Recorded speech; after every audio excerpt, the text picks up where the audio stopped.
Mag-helmet lagi. Dali, bugo kay lakaw bugobot. Dool na. Ilang naman na mag-helmet o mag-motor.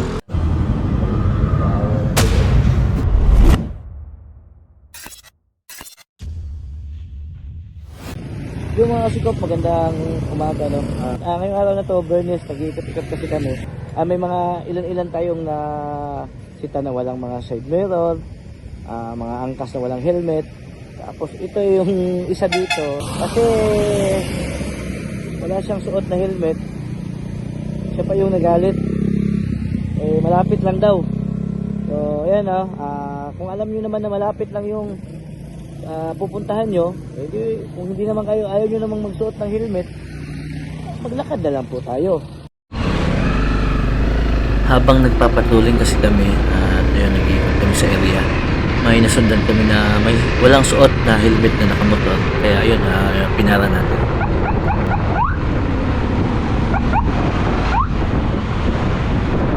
Lugar.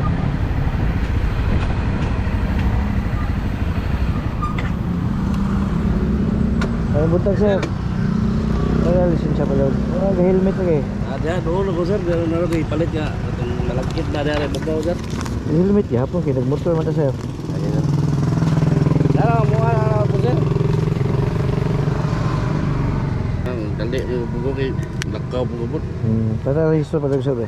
Sa mo, babaw ni Tadiyos ba? Helmet ang sunod sila kay bisa pagduol na. Ilang naman na mag-helmet o mag-motor. Sayang lang at nagloko yung aking video dito, no. Biglang nag-lag sa pag-check ko. Lahat halos ng mga video ko is nagsira-sira, kaya ganito yung mga nangyari. Kaya sir? Asa may bayaran sir? Pwede po sa CTMO office or sa police station. Kinay po rin sir. 200 kasi na citation na. Malay pakita na. Naging maayos naman yung ating pagtikit at yung aming pag-uusap, pero nagtaka na lang kung bigla kasi may binitawan siyang salita. Patawad dito.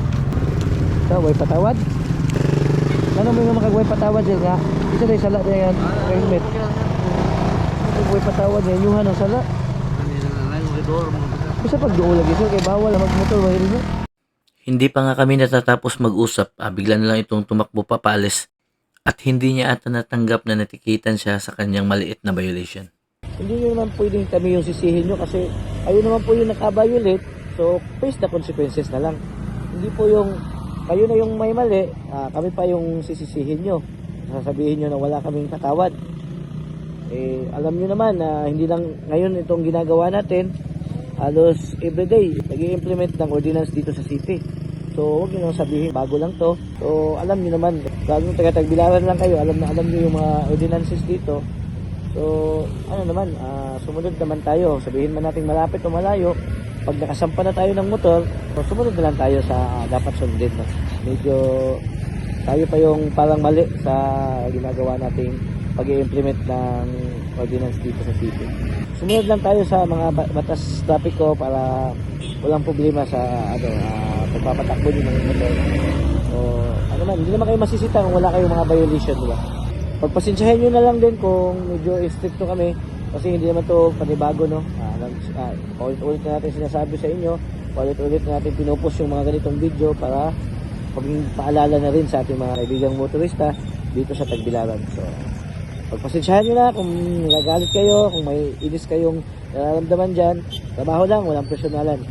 Okay.